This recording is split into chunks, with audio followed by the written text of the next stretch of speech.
Bonjour à tous. Cette vidéo fait suite à celle intitulée « Manipulé par les émotions ». Je vous invite à la regarder avant celle-ci si vous ne l'avez pas déjà fait. Maintenant, nous allons voir dans quel cas un manipulateur va utiliser la culpabilité pour vous influencer. Contrairement à la peur et à la colère, la culpabilité est une émotion complexe. Elle est typiquement humaine. C'est l'émotion du surmoi, celle qui fait que nous ne nous comportons pas comme des bêtes, mais comme des êtres humains civilisés. La culpabilité, c'est le fait de se sentir coupable.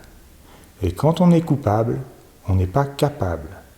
Si vous éprouvez de la culpabilité, vous ne pouvez pas agir. La culpabilité est un fardeau si lourd qu'on ne peut envisager de le porter. C'est pour cela qu'on ne se débarrasse pas d'un simple importun en lui tranchant la gorge. Comment continuer à vivre la conscience tranquille après un tel acte? Quand on est coupable, on n'est pas capable. La culpabilité est un puissant inhibiteur, et donc, pour vous empêcher de faire quelque chose, un manipulateur va vous culpabiliser. C'est très mal de faire ça. Comment osez-vous?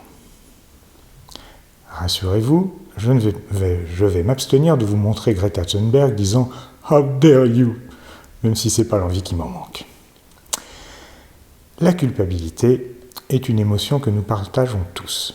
Enfin, presque tous. En effet, certaines personnes souffrent d'une maladie mentale qui les empêche d'éprouver la moindre culpabilité. On appelle ces gens des psychopathes, et comme rien ne les arrête, ils peuvent être très dangereux. Mais à part ces cas rares, nous avons tous la capacité à nous sentir coupables. Ce qui est intéressant pour le manipulateur, c'est que la culpabilité a plusieurs aspects. On peut être coupable sur un plan légal, mais aussi sur un plan moral. Or, la morale n'est pas un invariant. Elle change d'une culture à l'autre, d'une époque à l'autre, et au sein d'un même groupe, elle varie d'une personne à l'autre. Le manipulateur va chercher à vous convaincre que quelque chose est mal. Vous ne devez plus le faire.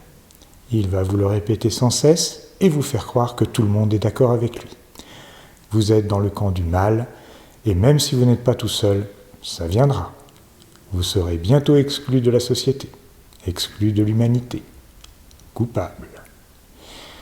Pour éviter cela, cessez immédiatement de faire ce que vous faites depuis toujours, et devenez enfin une bonne personne. Ça peut aussi marcher pour vous obliger à faire quelque chose. C'est une petite variation du discours. Ne rien faire, c'est mal. Vous devez maintenant vous astreindre à une corvée si vous ne voulez pas vous sentir coupable. Votre culpabilité est très demandée. Par les écologistes, vous êtes coupable de détruire la planète. Par les mondialistes, vous êtes coupable de ne pas vouloir accueillir les migrants, les réfugiés, les demandeurs d'asile, les familles regroupées. Par les communautaristes, vous êtes coupable de ne pas aimer les minorités, les racisés, les LGBT, les néo-féministes, les woke, les islamo-gauchistes, etc. Face à une telle demande, il vaut mieux se montrer avare de sa culpabilité, parce que personne ne se sent coupable d'exploiter la vôtre. Quand vous ressentez de la culpabilité, demandez-vous ceci. Êtes-vous réellement coupable? Est-ce que vous dissuader d'agir comme vous l'entendez est juste? Ou est-ce au contraire exiger votre soumission à une idéologie que vous ne partagez pas? Ce qu'on vous reproche est-il de l'ordre du crime ou du délit, ou est-ce juste un jugement de valeur? Plus important encore, est-ce qu'on n'est pas en train de vous reprocher vos valeurs, vos idéaux, votre culture, votre histoire, vos opinions politiques ou simplement vos goûts? Ce sont les questions à se poser quand on vous impose une injonction à la culpabilité. Si ce bref exposé vous a plu, vous pouvez mettre un pouce bleu, partager cette vidéo et vous abonner pour ne pas rater les prochains épisodes. À bientôt, merci.